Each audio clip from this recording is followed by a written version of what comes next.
Sebelum kita mulai belajar, mari kita berdoa bersama-sama terlebih dahulu. A'udzu billahi minasyaitonir rajim. Bismillahirrahmanirrahim. Raditu billahi rabba wa bil islami dina wa bi Muhammadin nabiyyan wa rasula. Rabbi zidni ilma warzuqni fahma. Amin ya rabbal alamin. Tujuan pembelajaran kita pada hari ini adalah setelah mempelajari materi kisah Nabi Muhammad SAW membangun kota Madinah, siswa diharapkan mampu yang pertama menceritakan kisah Nabi Muhammad SAW membangun kota Madinah dengan baik. Yang kedua, membuat paparan mengenai kisah Nabi Muhammad SAW membangun kota Madinah dengan mempersaudarakan umat dengan baik. Dan yang ketiga adalah menunjukkan sikap-sikap toleran, teguh pendirian, dan menghargai perbedaan.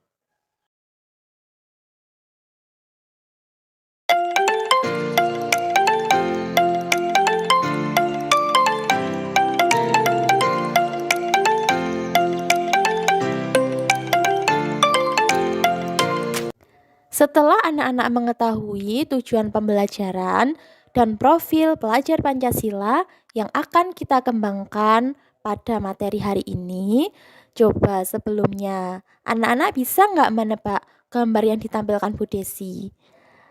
Gambar apakah ini? Cluenya adalah masjid ini didirikan ketika Nabi Muhammad SAW hijrah dari Mekah ke Madinah. Masjid apakah ini? Nah, jawaban yang tepat adalah masjid yang didirikan ketika Nabi Muhammad SAW hijrah dari Mekah ke Madinah adalah, ya betul, Masjid Nabawi. Insya Allah anak-anak sudah siap belajar ya. Baiklah. Yang pertama adalah hal menarik tentang hijrah Rasulullah SAW. Sebagai umat Islam, kita harus mengetahui peristiwa hijrah Rasulullah SAW dari Mekah ke Madinah. Dalam hijrah itu, Rasulullah SAW bersama para sahabat menempuh perjalanan panjang ratusan kilometer, termasuk bertahan 3 hari di Gua Thur. Madinah adalah sebuah kota yang majemuk, yang di dalamnya ada berbagai etnis yang memeluk berbagai agama. Sebelum Rasulullah SAW datang, telah terjadi kebiasaan bagi suku-suku di Madinah, yaitu menyediakan suatu tempat untuk pertemuan. Di tempat itu, mereka mempertontonkan sihir, mengadakan upacara pernikahan, berjual beli, dan lain sebagainya. Oleh sebab itu, setibanya di Madinah, tujuan utama Nabi adalah mendirikan masjid sebagai pusat kegiatan bagi umat Islam yang diberi nama Masjid Nabawi. Masjid Nabawi didirikan di tempat unta Rasulullah SAW pertama kali berhenti ketika tiba di Madinah. Tanah itu milik 2 anak yatim bernama Suhail dan Sahel yang diasuh oleh As'ad bin Zaroroh. Tanah yang dibeli Rasulullah merupakan tanah yang sebelumnya digunakan oleh Suhail dan Sahel untuk mengeringkan kurma. Kemudian Rasulullah SAW memerintahkan para sahabat menebang beberapa pohon kurma yang tumbuh di atas tanah itu, kemudian digunakan untuk membangun masjid. Rasulullah Shallallahu Alaihi Wasallam bersama para sahabat bergotong royong membangun Masjid Nabawi.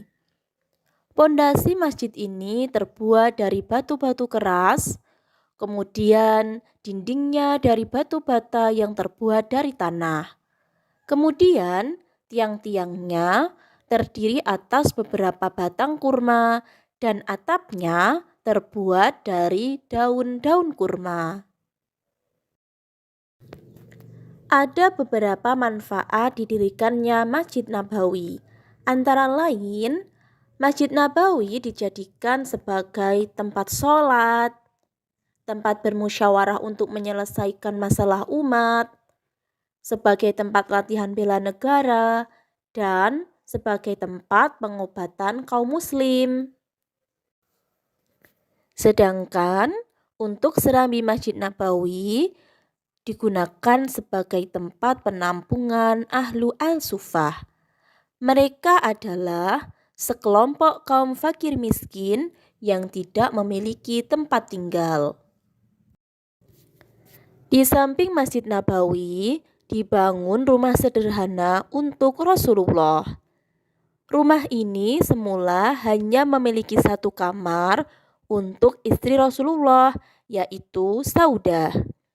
Rasulullah Shallallahu Alaihi Wasallam baru pindah ke rumah ini setelah 7 bulan tinggal di rumah Abu Ayyub Al-Ansari.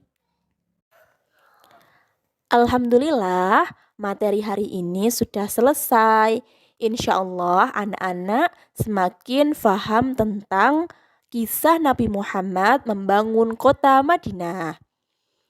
Ayo anak-anak, coba ceritakan kembali kisah Nabi Muhammad membangun masjid di Madinah. Lakukan dengan percaya diri ya nak. Bu Desi cukupkan untuk materi hari ini. Sekian dan terima kasih. Wassalamualaikum warahmatullahi wabarakatuh.